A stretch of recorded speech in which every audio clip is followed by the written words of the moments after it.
A minha resenha é sobre esse livro, chamado 24/7, Capitalismo Tardio e os Fins do Sono, escrito pelo Jonathan Crary. E tem 4 capítulos ao todo.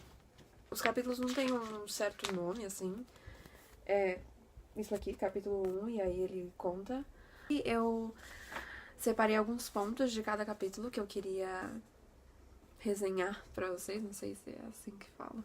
O primeiro capítulo, ele aborda mais o tema, assim, sono e os fins do sono mesmo. E ele começa falando sobre esse pássaro que chama pardal de coroa branca, que ele consegue ficar 7 dias sem dormir.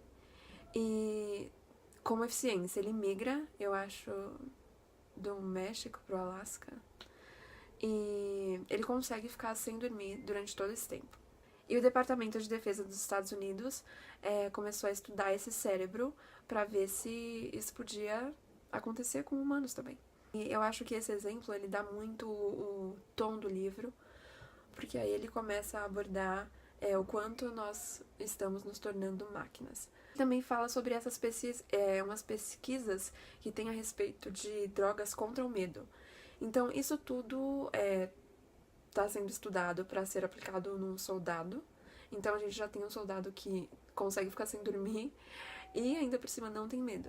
E aí ele fala que é natural que esse soldado vire um trabalhador, que vire um consumidor. Aí ele começa a falar sobre essa expressão em si, o que ela pode significar, essa expressão 24/7, que é do ser humano estar disponível 24 horas por dia, assim, não é uma disponibilidade eterna, e que isso pode acarretar muita coisa, porque vai contra a vida humana, a gente não descansaria, no caso. E a semana, ela torna-se inflexível, que por sua vez rouba as nossas experiências, então a gente viraria esse ser que só trabalha e que não tem experiências nunca. E aí ele fala que o sono, ele vai contra tudo isso, porque é o nosso momento de parar e de descansar e de não produzir.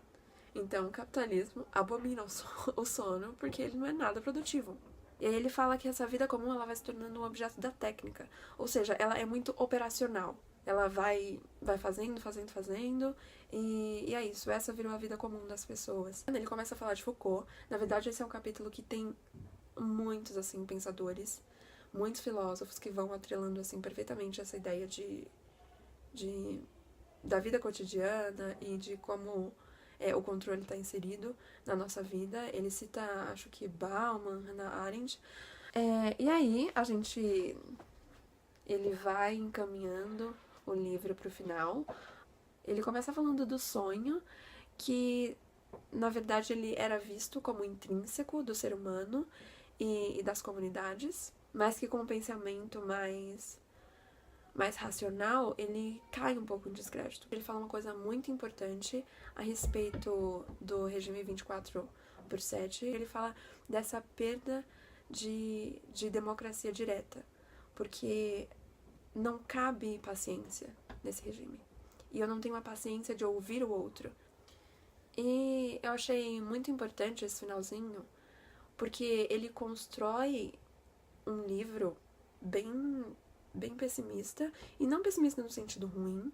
Ele faz a gente sentar e refletir, porque na verdade não é uma história de outra pessoa, não é ficção, a gente tá vivendo nesse mundo. E ele, na verdade, coloca um desfecho muito esperançoso a respeito de tudo que ele falou. Vou ler um trechinho final que eu acho que é totalmente esperançoso e combina super bem com esse clima que ele deixou no finalzinho. Na Europa, depois de 1815, durante muitas décadas de contra-revoluções, reversões e desvirtuamento das esperanças, alguns artistas e poetas intuíram que o sono não era necessariamente uma evasão ou fuga da história. Entenderam que ele era outra modalidade de tempo histórico, que seu abandono e sua aparente passividade também incluíam a agitação e a inquietude da transformação essencial para o advento de um futuro mais justo e igualitário. Essa foi a minha resenha sobre 24/7.